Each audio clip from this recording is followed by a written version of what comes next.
betul-betul hangat, banyak dicari sama pelaku pasar, khususnya para traders. Karena apa? Di sini, di webinar ini, Pak Radit akan membahas seberapa besaran pemangkasan suku bunga The Fed dan apa dampaknya bagi market. Dikarenakan begini, untuk sepekan yang akan datang, bahwa dalam sepekan berjalan, pertama kali dari hari Selasa itu akan ada pengumuman suku bunga Bank Sentral dari Australia, kemudian akan ada pidato dari BOJ, dari bosnya Bank Sentral Jepang Ueda, dan di hari Kamis dini harinya itu akan dimulai dari pengumuman suku bunga Amerika Serikat, which is ini merupakan tema webinar Okta Investama Berjangka saat ini. Dan di market Eropa itu akan ada pengumuman suku bunga daripada Bank Sentral Swiss, dan di jam 7 malam itu akan ada pengumuman suku bunga daripada Bank Inggris. Jadi memang sepekan ini nih betul-betul rame sekali. Nah, gimana nih Pak Radit, menurut Pak Radit dari master analisnya traderclinic.com? Halo, selamat sore, kembali lagi bersama saya Raditya Setiawibowo dari tradingclinic.com. Dan hari ini kita akan mengulas tentang kebijakan Federal Reserve terkait dengan masalah suku bunga. Ya. Tapi seperti yang udah dinotis tadi itu, Ya. bahwa 5 bank sentral akan biasanya akan mengikuti jejak Federal Reserve. Ya. Gitu. Jadi kemana arah Federal Reserve? Apakah Juni ini akan pangkas suku bunga, atau bahkan akan akhir tahun nanti, gitu kan? Nah, itu tentunya akan menjadi satu tolak ukur bagi 5 bank sentral ini untuk ngambil kebijakan ke depan. Iya. Nah, kenapa kita angkat materi hari ini adalah merupakan besaran dari pemangkasan suku bunga Federal Reserve sendiri, karena memang banyak kalangan yang melihat gonjang-ganjing dari rencana pemangkasan suku bunga. Pada saat harga minyak turun, orang membahas tentang rencana pemangkasan suku bunga dari Federal Reserve itu yang besar kemungkinan malah menjadi lebih besar gitu pemangkasannya. Yang tadinya 3 kali bisa jadi 4 kali dengan 100 basis point atau bahkan 125 basis point. Wow, tinggi juga ya Pak ya. Ya.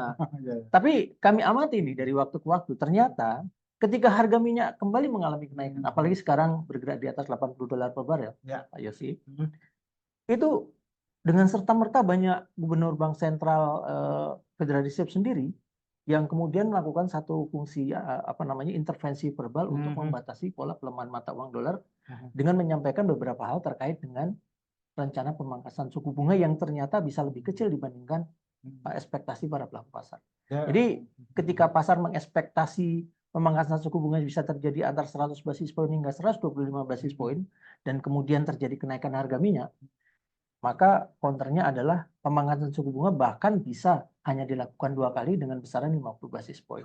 Jadi patokannya begini nih Pak Radit, kesimpulannya. Harga minyak naik, langsung pemotongan itu menjadi ngerem. Tetapi kalau harga minyak itu turun, naik lagi ya. Karena memang kita nggak bisa pungkiri ya bahwa harga minyak dunia ini merupakan salah satu komponen terbesar yang memberikan satu sumbangsi dari inflasi. Gitu. Baik itu inflasi di Amerika maupun di global inflation.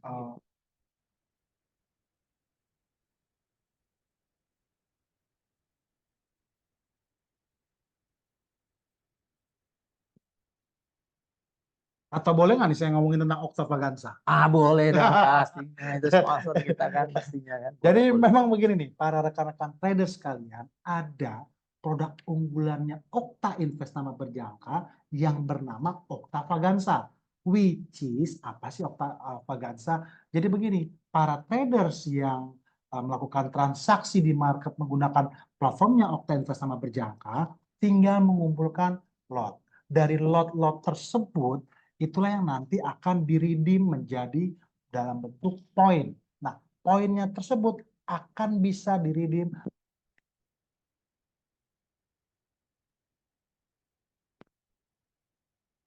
mobil listrik. Karena kan biar bagaimanapun kan yang lagi viral itu kan mobil-mobil listrik. Nah, jadi ingat, Okta Vaganza itu bukannya undian, tetapi begitu transaksi di market langsung mendapatkan poin dari lot atau jumlah lot yang ditradingkan. Nah, dari poin-poin tersebut langsung bisa ditukarkan dengan hadiah-hadiah yang ada.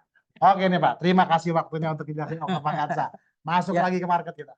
Ya, sebelum kita bicara tentang market seperti biasa kita bicara tentang Disclaimer. disclaimer, Ya. betul ya. Gitu.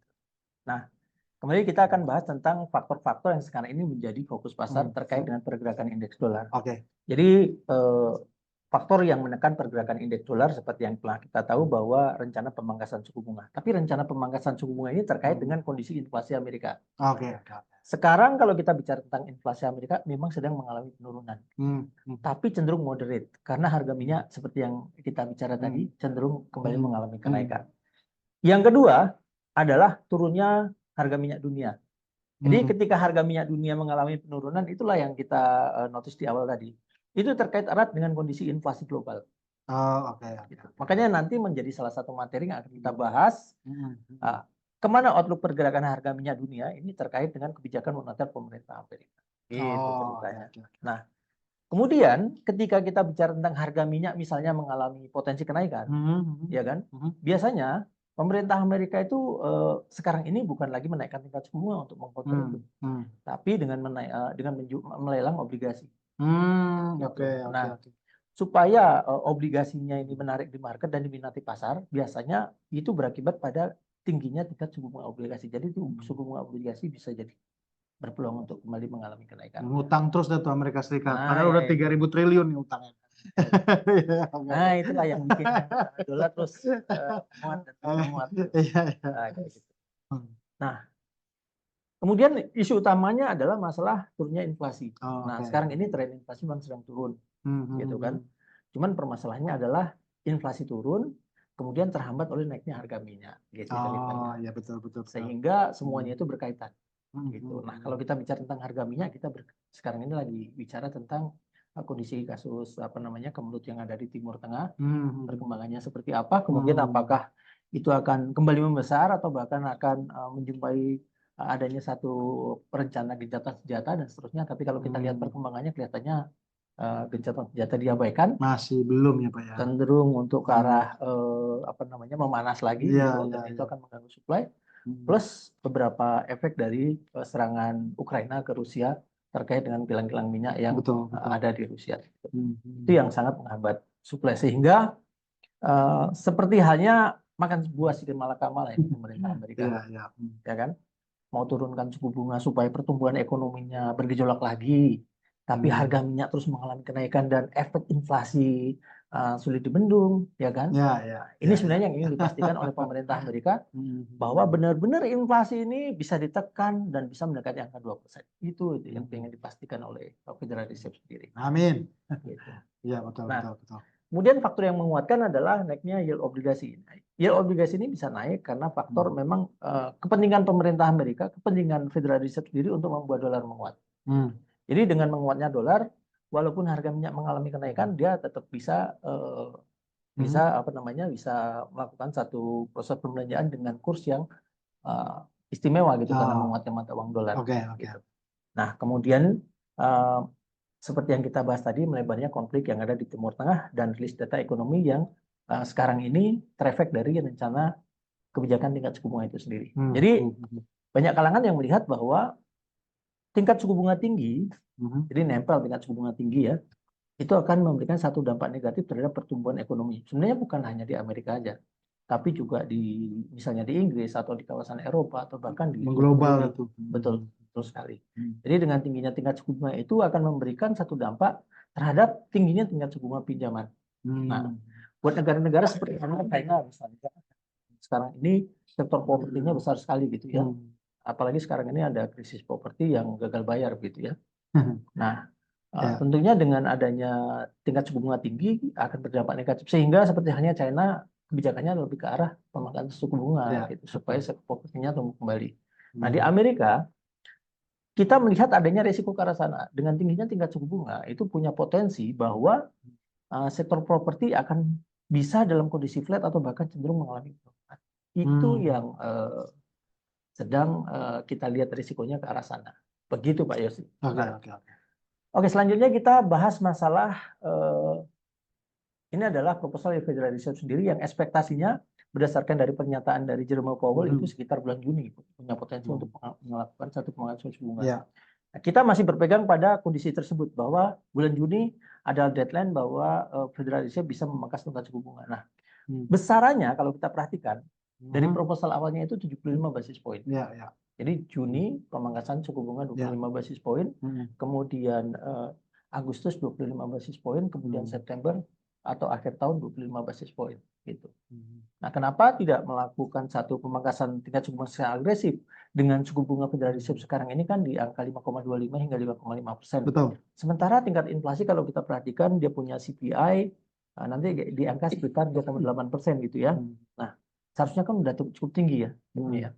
Karena memang menjaga stabilitas pergerakan mata uang dolar itu sendiri supaya tidak terdepresiasi terlalu dalam gitu, supaya tidak melemah terlalu dalam sehingga akan berdampak pada naiknya tingkat suku bunga itu sendiri gitu. Efek dari depresiasi mata uang atau melemahnya mata uang. Oh, oke. Kayak gitu. Nah, jadi kita masih berpegang teguh pada ini. Tapi nanti kita lihat data-data pertumbuhan ekonomi masih mendukung nggak dia untuk bertahan di bulan Juni untuk memangkas suku bunga 25 basis point atau bahkan dia mencoba untuk bertahan di bulan September baru dia pangkas suku bunga. Ya. Karena kalau harga minyak naik lagi, besar kemungkinan skenarionya adalah 2 kali pemangkasan. Dan isu itu akan mendorong penguatan mata uang dolar. Gitu. Nah, tapi kita akan lihat kan bagaimana dari waktu ke waktu, hari ke hari, kondisi fundamental ekonomi Amerika. Ya, betul. Apakah mendukung ke arah sana? Atau walau-walau. Atau bahkan terus ke arah pelambatan pertumbuhan ekonomi. Ya, sehingga spekulasi pasar kita nggak bisa bendung. The Fed diharapkan untuk pangkas suku bunga dalam waktu dekat gitu kan. Kalau pertumbuhan ekonomi terus melambat gitu kan. Nah, ini dari forecast terakhir untuk tahun 2023 2024 gitu ya. Nah, kalau kita perhatikan di sebelah kiri bahwa dot plotnya suku bunga sebelumnya itu untuk forecast bulan Juni itu dipangkas hingga 4,6%. Ya. Untuk median forecastnya gitu ya di sebelah kiri ya, kolom sebelah kiri, kolom kedua, baris kedua gitu ya. Nah, kemudian bergeser ke bulan September terakhir, itu justru mengalami satu pergeseran bahwa suku bunga dipangkas mungkin hanya sampai 5,1%. Oke. Artinya apa? Artinya potensi pemangkasan suku bunga kan 2 kali. Dengan besaran 50 basis point maksimal. Dari 5,5% menjadi 5%. Nah, itu yang coba masih dipertahankan.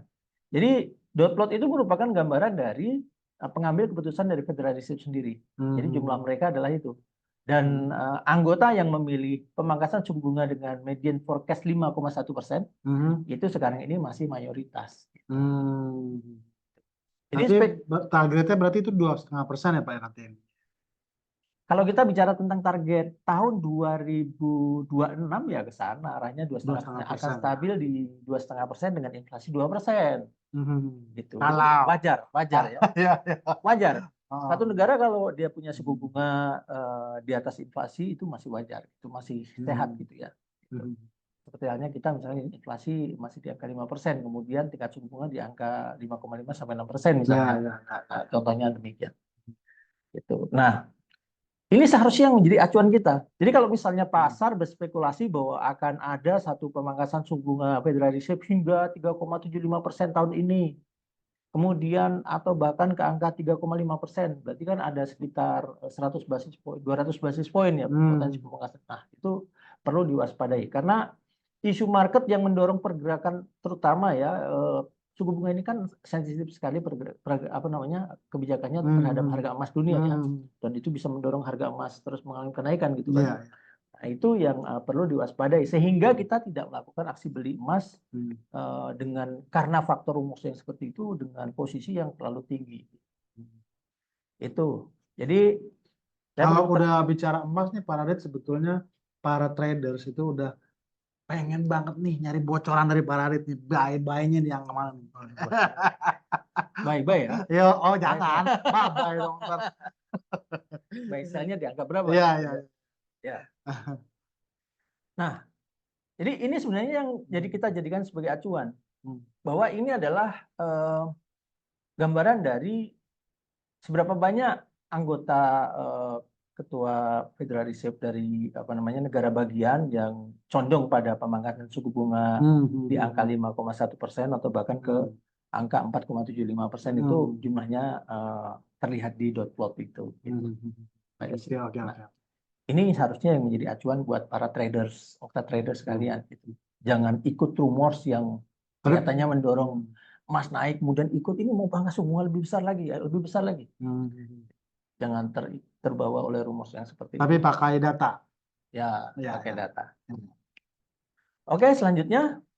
Nah, ini potensi kenaikan yield obligasi yang tenornya itu di bawah 5 tahun ya, rata-rata cenderung masih punya potensi untuk mengalami penurunan gitu. Tapi dengan naiknya harga minyak, saya yakin terupdate ini untuk yield obligasi Amerika sendiri punya peluang untuk mengalami kenaikan gitu. Ya, untuk data bulanannya kayak gitu. Karena udah terakhir berubah lagi ya, angkanya. karena terakhir kali kalau kita perhatikan memang harga minyak menembus level 80 dolar per barel, sekarang bergerak di atas 81 dan kecenderungannya nanti kita akan lihat kelihatannya akan coba tes ke 83 atau bahkan ke 85. Betul, betul. Ya. Nah, kalau kita bicara tentang suku bunga, kita bicara tentang efek dari suku bunga itu adalah pertumbuhan ekonomi, gitu. Kalau kita perhatikan pertumbuhan ekonomi dari Amerika sendiri, ya terkait dengan GDP yang paling kantor sekarang ini dilihat, sekarang pertumbuhannya di angka 3,2%. Terakhir kali kan di GDP-nya ya, di change GDP ya dari 5,2% ke 3,2%, ya kan? Dan ini masih jauh di atas prediksi mereka yang bergerak di angka sekitar 1,5% gitu.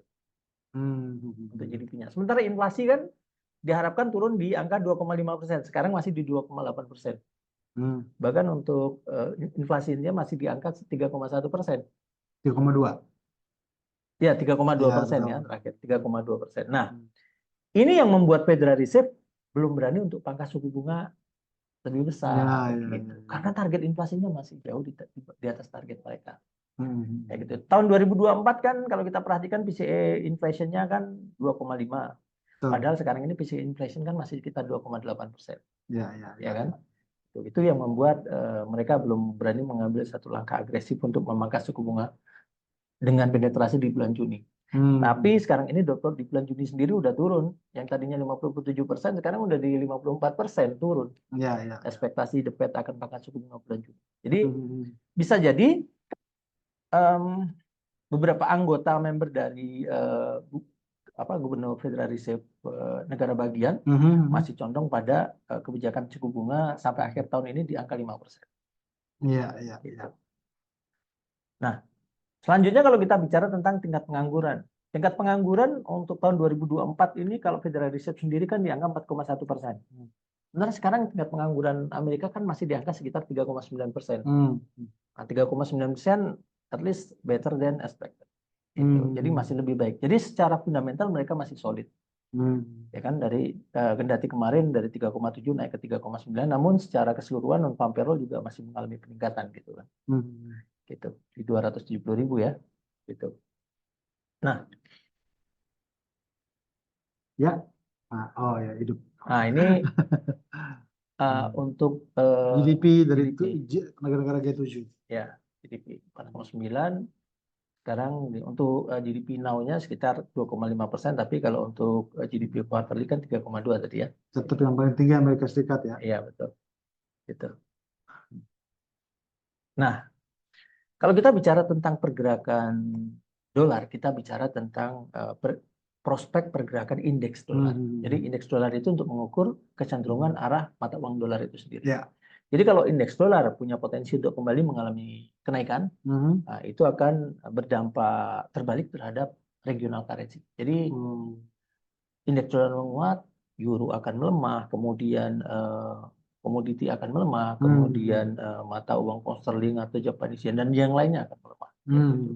Nah, jadi kalau misalnya kita bicara tentang indeks dolar yang punya peluang untuk kenaikan, dan kemudian triggernya atau penyebabnya adalah kebijakan suku bunga yang dipangkas tahun ini itu akan lebih kecil gitu ya.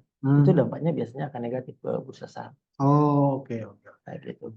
Jadi opportunity-nya ada tendensi kenaikan bursa saham ini mulai overbought atau jenuh beli. Tapi kalau prospeknya adalah pemangkasan suku bunga akan dipangkas secara berkelanjutan, maka prospek tersebut akan memberikan satu dampak positif terhadap bursa saham. Gitu. Jadi begitu ada isu atau ada berita bahwa pertumbuhan inflasi turun, nah itu bursa saham bisa mengalami kenaikan karena efek inflasi turun, suku bunga bisa Turunkan. diturunkan, gitu kan. Terus Wall Street naik lagi. Nah, Bocoran nih. Ini Ya. bocoran. nah itu, gitu. Nah, kalau kita bicara tentang indeks dolar sekarang ini, potensi kenaikannya kan udah bergerak stabil di angka sekitar 103,05 gitu Ya, kan. betul. Nah, tendensinya masih punya peluang untuk mengalami kenaikan. Nah, outlook di sini kalau kita perhatikan dari sisi chartnya ya, kecenderungannya punya peluang untuk naik. Gitu. Oke.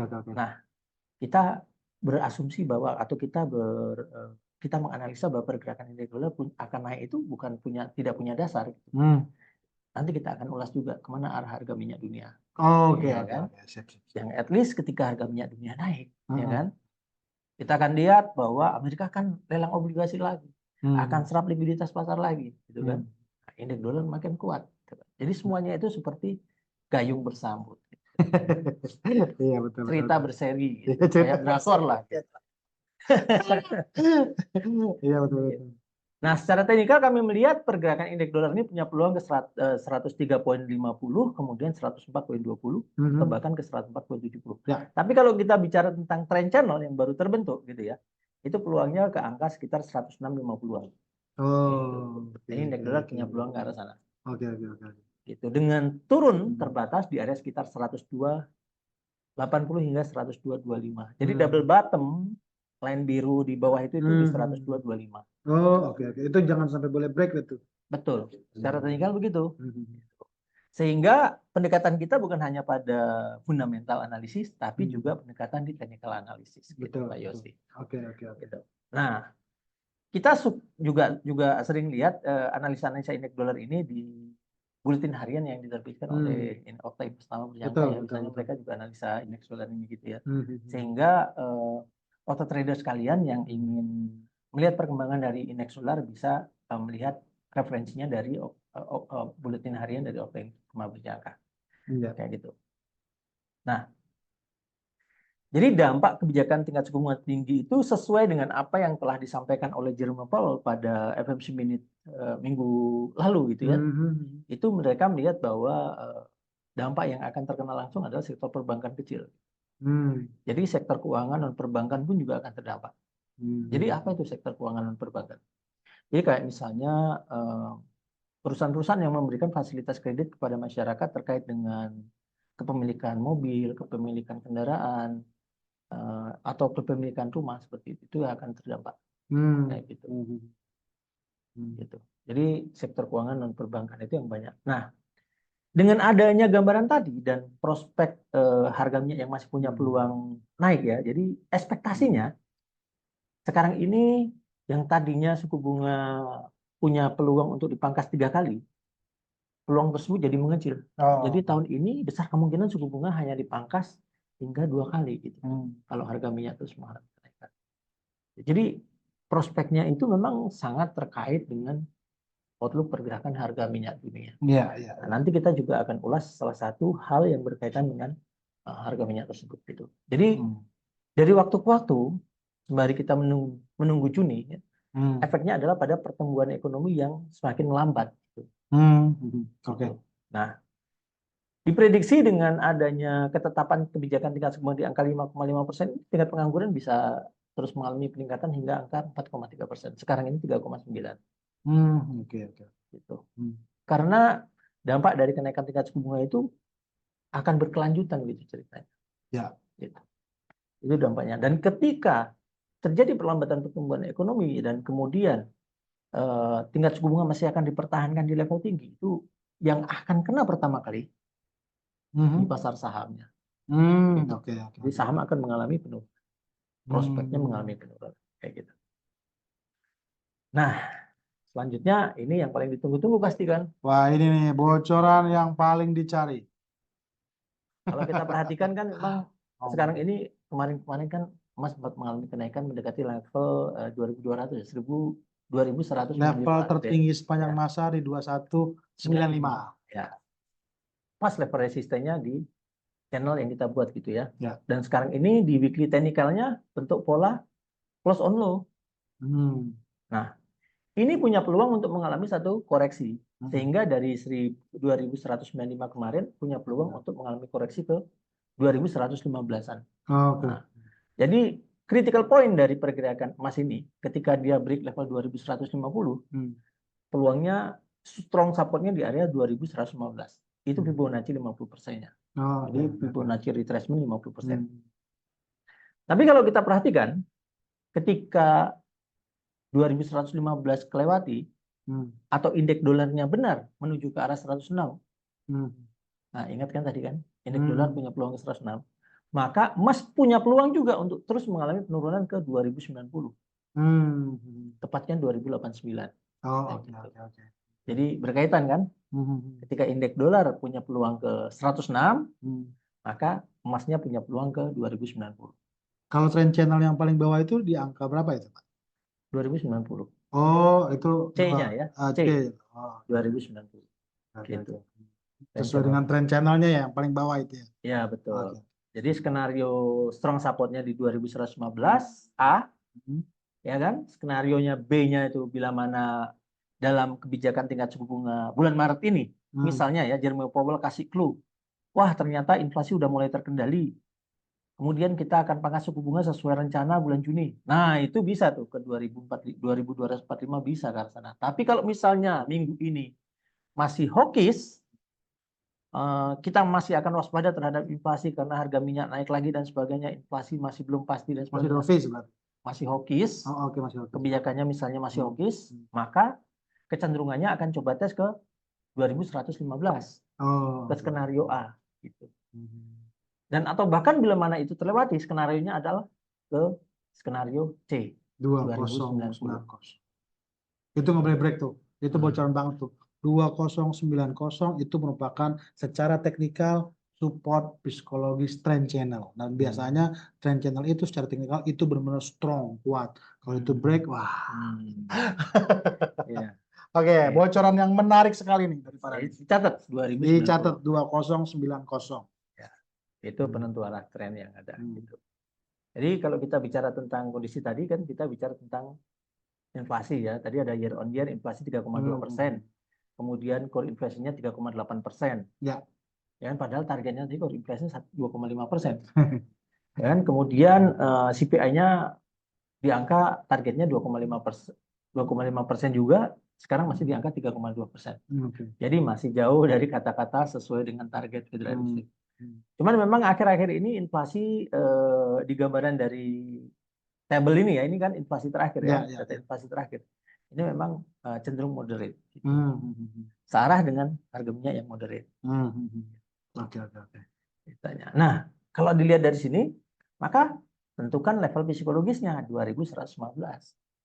Sekarang ini dengan harga di area sekitar 2150-an, 40 sekian. Jadi masih punya peluang ke 2115. Tapi secara teknikal bisa tiba-tiba berbalik kalau pernyataan dari Jerome Powell ini dianggap dovish atau ada gambaran yang jelas tentang rencana pemangkatan suku bunga. Namun sesuai dengan data ini ya, sesuai dengan data yang kita lihat tadi, data harga minyak dunia, kecil kemungkinan ke arah sana karena sedang naik terus harga minyaknya. Betul. Harga minyaknya lagi naik juga. Iya gitu. Nah, buat para opera traders yang trading gold, jadi paling nggak kan tahu sebelum FOMC meeting nih apa yang harus dipersiapkan? Mengantisipasi harga-harga yang akan terlihat. Jangan sampai terkaget, loh kok ada harga ini, kok ada harga itu. Atau misalnya Anda udah punya posisi sell banyak di bawah, gitu kan? Pada saat Jerome Powell kasih statement hawkish atau cenderung pertahankan suku bunga di level tinggi, oh saya cut posisi, ngeri banget nih harga mau naik. Salah, padahal posisinya kan, potensinya kan ketika hawkish punya peluang turun. Betul. Tapi bahkan misalnya octa trader sekalian ada yang punya posisi beli di level yang ketinggian misalnya, ya kan? Kemudian statementnya adalah hawkish. Wah ini pasti ada harganya, pasti akan naik lagi nih emas pasti. Nah itu apa namanya analisa harapan itu sampai terjadi. Analisa harapan. Everything based on data. Gitu. Banyak juga orang yang analisa harapan. Harapan pasti balik gitu kan. Walaupun itu kadang-kadang semu. Iya. Gitu. Ya. Nah, Jadi kami melihat untuk jangka pendek ini, untuk minggu ini, kenaikannya kelihatannya akan terbatas di area sekitar 2160-an. Itu Ya. akan menjadi level strong resistance pergerakannya. Oke. Dengan opportunity turun ke level 2115. Minggu ini nih sebelum FOMC meeting. Gitu. Nah, bila mana nanti pernyataannya cenderung pada pernyataan hawkish, kemudian didukung oleh data-data harian fundamental ekonomi Amerika yang membaik, terutama data PMI, kemudian data non-farm payroll, kemudian data inflasi yang mulai naik, kemudian data-data produktivitas yang mulai naik. Itu tentunya akan mendukung penguatan mata uang dolar. Seperti itu. Nah, ini bisa di-screenshot kan? Gitu. Oke, sekarang kita bicara tentang harga minyak dunia tadi itu, yang punya pengaruh besar nih. Ya. Jadi ketika kita bicara tentang harga minyak kemarin, dia bergerak di level psikologis antara 80 hingga 75. Oh, oke. Gitu kan? 80 hingga 75. Mhm. Tapi begitu dia lewat level 80, kondisi pergerakannya ini cenderung liar. Nah, kalau kita bicara tentang analisa potensi ke atasnya secara teknikal, dia pun juga bentuk satu pola yang namanya trend channel gitu. Dengan tendensi kenaikan di opportunity B-nya itu di level di channel B-nya itu ya, itu di level 8300. Oh, oke. Gitu. 8470 tahu, Pak? 8470 itu Fibo 61,8%. Kalau break area itu maka targetnya 8470. Karena kita melihat tuh pergerakan minyak itu punya karakter ya. Jadi kalau misalnya dia terbentuk di band antara 75 hingga 80, dia akan stabil 75. Tapi kalau break 80-nya biasanya bentuk dari 80 ke 85 gitu. Makanya skenarionya kita akan pada bicara tentang skenario kenaikan tertingginya gitu. Ya. Gitu. Nah, kalau kita pakai skenario kenaikan level tertingginya dan kita tarik tuh Fibonacci retracement 61,8%-nya itu di angka 8470. Sehingga kita proyeksikan kenaikan harga minyak berpeluang untuk naik hingga 83 sampai dengan level 8470. Kayak gitu. Nah, sementara penurunannya sekarang ini tertahan kuat di angka sekitar 7820-an. Oh, oke. Jadi secara teknikal strong support-nya untuk harga minyak mingguannya itu di angka 7820-an. Kalau break maka dia akan ngejar trend channel bawah dengan level strong support di 75. Ya. Gitu. Nah, ini kan inline dengan analisa pergerakan indeks dolar tadi. Indeks dolar punya peluang untuk naik. Benar kan? Ya. Jadi kenapa indeks dolar naik atau kenapa indeks dolar mengalami penguatan? Karena harga minyak punya potensi untuk mengalami kenaikan. Ketika harga minyak punya potensi kenaikan, maka kebijakan dari Federal Reserve sendiri mengendalikannya dengan cara melelang obligasi supaya mata uangnya menguat, supaya likuiditas pasarnya mengecil, seperti itu kira-kira gambarannya. Oh, oke. Gitu. Siap. Jadi bagaimanapun penentu semuanya itu adalah harga minyak ya untuk menentukan inflasi yang akhirnya inflasi itu rentetannya barulah ke suku bunga. Iya. Jadi Pada akhirnya ke sana. sumbernya ini si minyak juga. Oke. Menarik sekali. Ya, jadi itu latar belakang dari kebijakan moneter global yang terkait dengan harga minyak dan inflasi seperti itu. Nah, jadi opto trader sekalian, kalau ditanya kenapa kadang-kadang pernyataan dari Federal Reserve ini kadang-kadang A, kadang-kadang B, kadang-kadang tempe, kadang-kadang dele gitu kan. Nah, itu karena memang kebijakan itu bersifat fleksibel. Dan arah dari kebijakan itu semuanya mengacu pada pergerakan harga minyak dunia. Kayak gitu. Ayo sih. Ada pertanyaan mungkin? Atau ada pernyataan? Sebentar saya cek ya Pak ya. Sebentar. Oh ada nih Pak. Ada pertanyaan, kemana arah emas ketika suku bunga dipangkas? Nah itu dulu. Kemana tuh Pak? Nah kalau kita merujuk atau gimana? Kalau kita merujuk pada rencana pemangkasan, kalau misalnya terjadi pemangkasan bulan Juni gitu ya. Nah, satu hal yang harus dicatat oleh para trader sekalian, bahwa pemangkasan tingkat suku bunga yang dilakukan oleh Federal Reserve kali ini itu berbeda dengan pada saat pandemi. Latar belakang dari dipangkasnya suku bunga pada saat pandemi adalah memang menginspirasi pertumbuhan ekonomi. Ya. Iya kan? Gitu. Nah, Maka untuk memompa pertumbuhan ekonomi memang suku bunga bisa dipangkas sampai 0,25%. Kayak gitu. Tapi efek dari itu adalah membumbungnya inflasi gitu kan. Sehingga inflasi itu merupakan refleksi dari masyarakat investor untuk kemudian memproteksinya dalam bentuk membeli emas kan gitu. Nah, kondisi sekarang ini berbeda. Bahwa pemangkasan tingkat suku bunga tidak mengakibatkan terjadinya inflasi. Tapi pemangkasan suku bunga dipangkas karena memang inflasi yang terkendali. Jadi karena inflasi terkendali mendekati angka 2%, dengan tingkat suku bunga yang di angka 5,5% dianggap terlalu tinggi. Sehingga itu akan menyesuaikan, itu disesuaikan. Gapnya nggak boleh terlalu jauh itu. Iya betul. Biasanya 50 basis point. Nah, seperti pada dot plot tadi yang kita lihat bahwa tahun 2026 kan memang outlook kebijakan tingkat suku bunga Federal Reserve di angka 2,5% dengan inflasi 2% kan gitu. Iya, betul. Ya, selisihnya sekitar 50 basis point gitu. Jadi pemangkasan tingkat suku bunga yang dilakukan oleh Federal Reserve misalnya tahun ini bulan Juni sebesar tahun ini misalnya sebanyak tiga kali ya sebesar 75 basis point itu akan mendorong pergerakan harga emas dunia naiknya itu terbatas. Gitu. Itu secara fundamental. Gitu. Jadi sekarang ini seharusnya harga emas dunia itu tidak setinggi sekarang ini, nggak tinggi di area sekitar 2.200-an ini seharusnya. Dan yang memicu dia bergerak ke angka 2.200 itu adalah sesungguhnya adalah kemelut yang terjadi di Timur Tengah. Gitu. Sebagai aset safe haven. Betul, sebagai trigger tambahan. Jadi secara fundamental sesungguhnya belum mencapai ke arah sana, tapi karena kemelut di Timur Tengah ini mulai melebar, bukan hanya bicara tentang Palestina dan Israel lagi, tapi udah masuk ke Timur Tengah secara keseluruhan, masuk ke Iran, kemudian masuk ke Houthi, kemudian terlibat lagi Rusia dan sebagainya itu, dan kemudian dianggap mengganggu suplai minyak dunia dan sebagainya. Nah itu yang menjadikan hal itu menjadi faktor yang